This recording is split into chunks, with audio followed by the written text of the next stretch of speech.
When you're injured late in the year, Paul, did you ever think you were running out of time to get up and running in time for the finals? No, I don't think so. I mean, I didn't want to go through what I went through last year, and the club were great, and had a new guy in who, done heaps of work with me, done heaps of work on it, and I felt fine. Played against the Bulldogs and got through with a little bit of help, sort of only played about 60% of the game or something, but that was the plan, and then went out against Collingwood and felt great and played 80% of the game, and not sure about how many I played today, but... Tell us how you play and get best on ground with a torn hamstring. That's what amazes me. You've done it twice now, Paul. Adelaide, you kicked 6 goals with a torn hamstring. Today's won the Norm Smith medal with a hamstring before half-time. Yeah, I don't... Yeah, I'm not too sure. I think I don't pull it, and really give it a good yank. But, it was actually the good side that I hurt this time after getting a cork in it, and I thought it might have spasmed up. And yeah, but, I don't know. I don't really have an answer for that. I just go and play and do what I can. And, I was lucky enough to kick the goal, which probably gave me the Norm Smith. But in the end, it's not about the Norm Smith. It's about, what we wanted to achieve. Exactly right. Exactly. Paul, did you last Coach. thought of the last thing you thought of? Did you wake up this morning and think, I think I might win a premiership and a Norm Smith medal? I hope not. No. Well, what did you dream about? Not at all. I woke up and said, today's going to be a good day. Hopefully we win a premiership, and, if we played as a team, then, I thought we were a good chance to. So, I woke up and thought, I'm going to do my bit, and hopefully, Jimmy Bartels woke up and thought exactly the same thing. I'm going to do my bit. So, that's all I thought. The Norm Smith's great, but, you don't catch up with blokes who have won other Norm Smiths or anything like that. You catch up with your teammates who you win premierships with, and good point.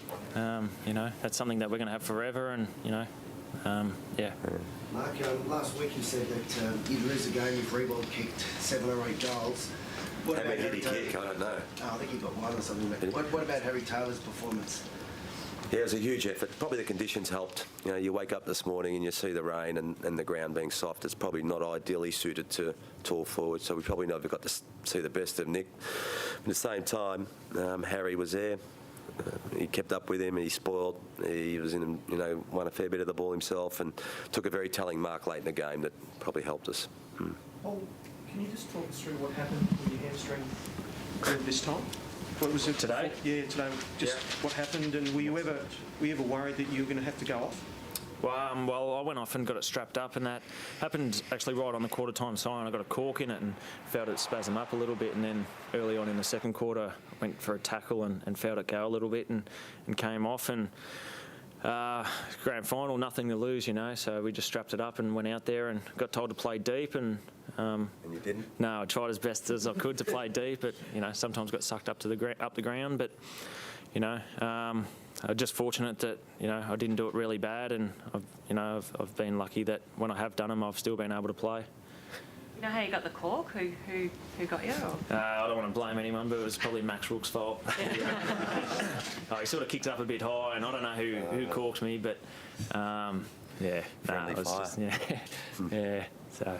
Well, when Paul's spoken about the hamstring there, Tom Harley spent a lot of time on the bench today. There were other players that you've had issues with. Did you get the management just right? Yeah, I think so. And that's got nothing to do with the coach. It's got a lot to do with administration, physios, doctors, fitness staff, weights coaches. I think, when we're at a critical stage, midpoint of the season, they were under a lot of pressure and they got it right. Yeah, and we made some hard decisions, and their rehab programs must have just been spot on, because in the end we had our best side to pick from in the last week of the season, and unfortunately there were some guys that played a lot of football during the season that missed out, that deserved to be played, but we couldn't have asked for any more than having our best side available at the time. Did Harley get hurt against that, Tom?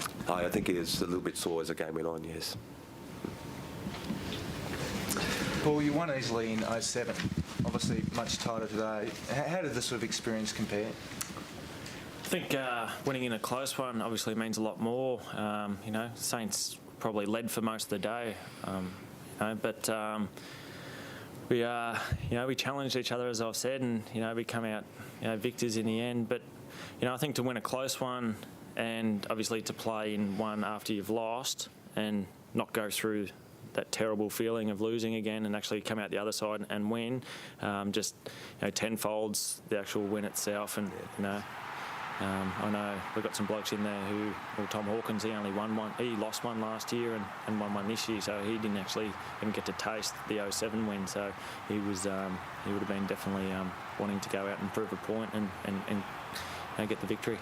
Do you feel that's the most problem for the guys that missed in 07, as Chappie just said, like Mark Blake and Travis Barco, I guess, as well?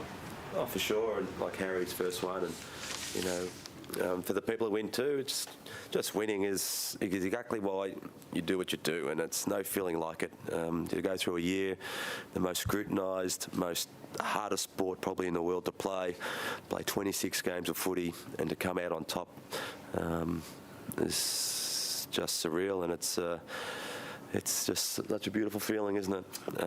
You can't explain it. And we'll have 6 or 7 weeks off, the players, and then we'll challenge them again to get back up exactly where we are on this day. And that's the.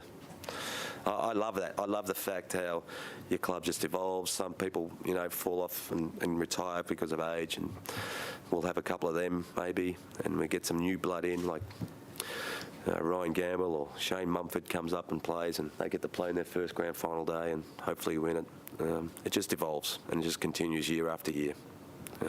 Mark, the second flag will now have, us saying, this is a dynasty and this is what you deserve and that sort of stuff. Just from the inside, that second flag, just what it means, and the sort of the bigger scheme of things. I don't know.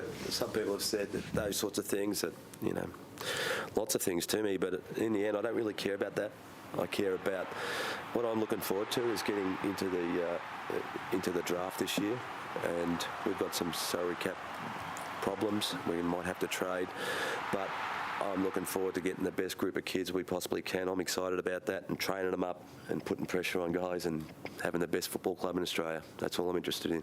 And if that, it's great that a little city down at 80 kilometres from Melbourne can achieve what they achieve, and that's the reality of what we do. You'll say whatever you want to say. In the end, we'll enjoy this victory, won't we, Chappie? And then we're going to get back on the horse and try and be the best we can be again next year.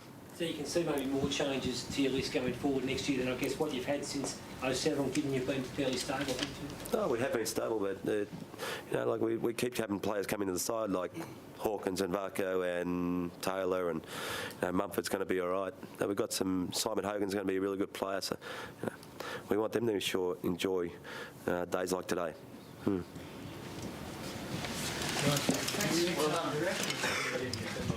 Paid to get, involved in it, but at the end, that reaction. That was that was the craziest I reckon I've ever been in my life. Yeah, that was pretty sweet.